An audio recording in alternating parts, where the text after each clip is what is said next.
دوستانو د نننۍ ویډیو کې زه تاسو سره یو مفتي چې د مفتي محسن محمود صاحب په نامه سره یادیږي د هغوی د ګرفتارۍ خبره او دویمه خبره چې نن په اوسنو ورځو کې په اسمبلۍ کې یو بیل پاس شوی دی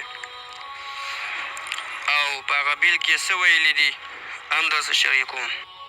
نو د ټولو نه وړاندې زما عزتمندو د ثاني بجلیګر مفتي محسن محمود مبارکزی صاحب دا ویډیو زه تاسو سره شریکوم، دا وګورئ، بیا خبرې کوو په هغې باندې. زما عزتمندو دغه ویډیو تاسو وکتله چې مفتي محسن محمود مبارکزی صاحب هغوی اتکړۍ ښکول کړي دي. د دې نه مخکې یو بل زموږ عالم دین مفتي سردار علي حقاني شهید رحمت الله علیه هغوی هم دغه رنګ اتکړۍ ښکول کړې وي. دا موږ او تاسو ته یو سبق راکوي او د دوی نه مخکې زموږ اکابرو موږ او تاسو ته یو سبق راکړی دی چې ګورئ موږ جیلونو او اتکړو کې خفه نه یو. موږ د دین دپاره جیلونه هم برداشت کوو، اتکړۍ هم برداشت کوو، زولنې هم برداشت کوو، کوړې هم برداشت کوو. د حکومت وقت او د ظالمانو بادشاهانو د لاسونو نه موږ کوړې وهل برداشت کوو، خو د دین اسلام ترمیم نه برداشت کوو. دین اسلام کې موږ او تاسو زما عزتمندو خپله غاړه او سینه کولو کړې ده. د دین اسلام په دغه لار کې په دغه حقه وینا کې به انشاءالله زموږ لاسونو ته اتکړۍ پرېوځي، زموږ خپو ته به بیړۍ پرېوځي. د بادشاه وقت نه به موږ کوړې خورو، وهل به خورو، جیلونو ته به ځو. موږ او تاسو ته به مختلف قسم وارنټونه جاري کېږي، مختلف قسم پرچې به موږ او تاسو ته راځي او موږ او تاسو به حق خبره نه پرېږدو. د حق ملګرتیا به کوو، حق خبره به کوو او څوک چې باطل وي د باطل په سترګو کې به سترګې ورچو او د اسلام دفاع به کوو. د اسلام د قرآن د نبي علیه السلام د شان او ختم نبوت دفاع به کوو. زما عزتمندو د ده نه مخکې مفتي سردار علي حقاني صاحب دغه رنګ خپلې هتکړۍ ښکول کړې وې چې کوم هغوی ته لاس کې واچولی شوې. د دې نه مخکې موږ او تاسو ته خپلو اکابرو دا سبق راکړی. که موږ او تاسو د علمای دیوبند تاریخ وګورو، مختلف قسم کتابونه په هغې باندې لیکلی شوي دي. په هغې کې د هغوی هغه قربانۍ وګورو چې د دین اسلام دپاره هغوی کمې قربانۍ ورکړي. که لږ موږ او تاسو مخکې لاړ شو، زموږ او ستاسو د ټولو امام اعظم ابو حنیفه رحمت الله علیه هغه چې د بادشاه وقت نه کمې کوړې خوړلې د دین اسلام د خاطره، د هغه نه بعد موږ او تاسو وګورو امام احمد بن حنبل رحمت الله علیه د بادشاه وقت نه کوړې خوړلې دي. دا د څه دپاره زما عزتمندو؟ د دین اسلام د سربلندۍ دپاره، د دین اسلام د حفاظت او تحفظ دپاره، د ختم نبوت دپاره، د رسول الله صلی الله علیه وسلم د قرآن د صحابو د شاعر الله د دفاع دپاره موږ او تاسو په ځان باندې دا بیړۍ، دا زولنې، دا وهل، دا ظلم برداشت کوو.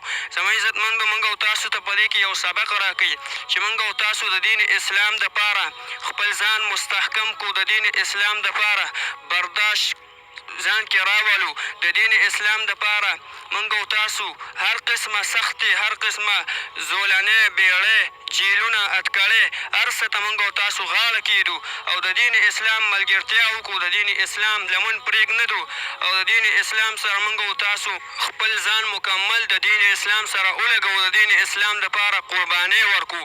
د دې نه مخکې زموږ او ستاسو اکابرو وینې ورکړي دي، خپل سرونه دا یې په میدان کې پیش کړي د دین اسلام دپاره او موږ او تاسو د دین اسلام دپاره خپله خوله هم نشو لګولی. نو زما عزتمندو دا ډېر د افسوس مقام دی.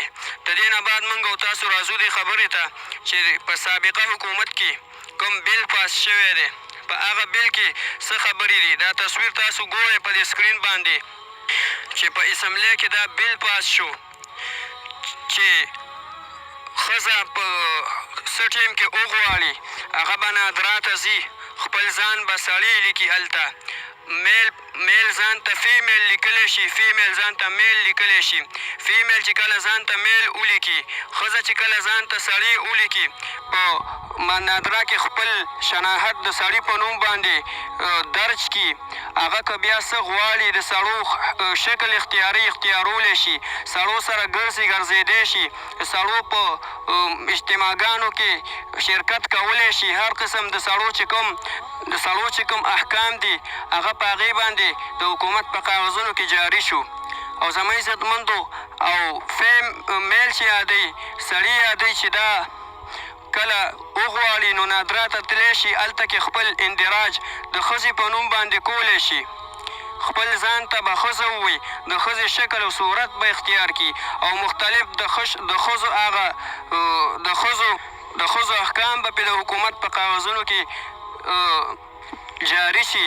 او زما عزتمندو دغه کس به بیا د ښځو عادتونه کوي، د ښځو چې کوم احکام دي، لکه ښځې چې څنګه شکل و صورت اختیاري، څنګه اندازي، څنګه د ښځو هغه رنګ به دغه سړي هم کوي. د حکومت د طرفه به ده ته پوره امن وي، ده ته به څوک څه ویلی نه شي.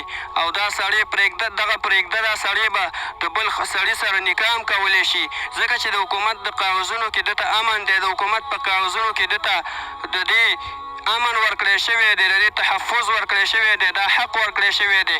زما عزتمندو موږ او تاسو ته د جمعیت العلماء اسلام د اړخه دغه پیغام راکړی شوی دی. دغه چې ما تاسو ته په سکرین باندې شو کړو، دا زموږ او تاسو تحفظ ختم نبوت مشرانو دا پیغام زموږ او ستاسو په روم باندې رالیږلی دی چې موږ او تاسو په خپلو خطباتو کې د جمعې په ورځ باندې او په دې ورځو کې د دې بیل پوره مذمت وکړو، د دې موږ او تاسو بطلان واضح کړو په دې خپلو عوامو باندې، او خپلو عوامو ته دا خبره ور ورسوو چې نن په اسمبلۍ کې داسې بیلونه پاس کېږي.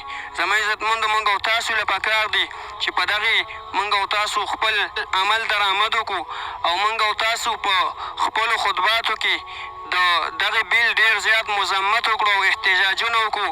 موږ او تاسو د دغه بیل په خلاف خپل اواز اوچت کړو. الله تعالی موږ او تاسو ته اجر راکړي. دا زموږ او ستاسو پښتو هم نه مني، ایمان هم نه مني، اسلام هم نه مني. موږ او تاسو له پکار دي چې په دې خبرو باندې عمل وکړو، د دې بیل مذمت وکړو، د دې بیل خلاف موږ او تاسو راوځو، احتجاجونه وکړو، د دې خلاف بیانونه ورکړو. الله تعالی به موږ او تاسو ته جزای خیر راکړي. الله دې موږ ته په دې خبرو د عمل کولو توفیق راکړي. هذا واخر دعوانا ان الحمد لله رب العالمین.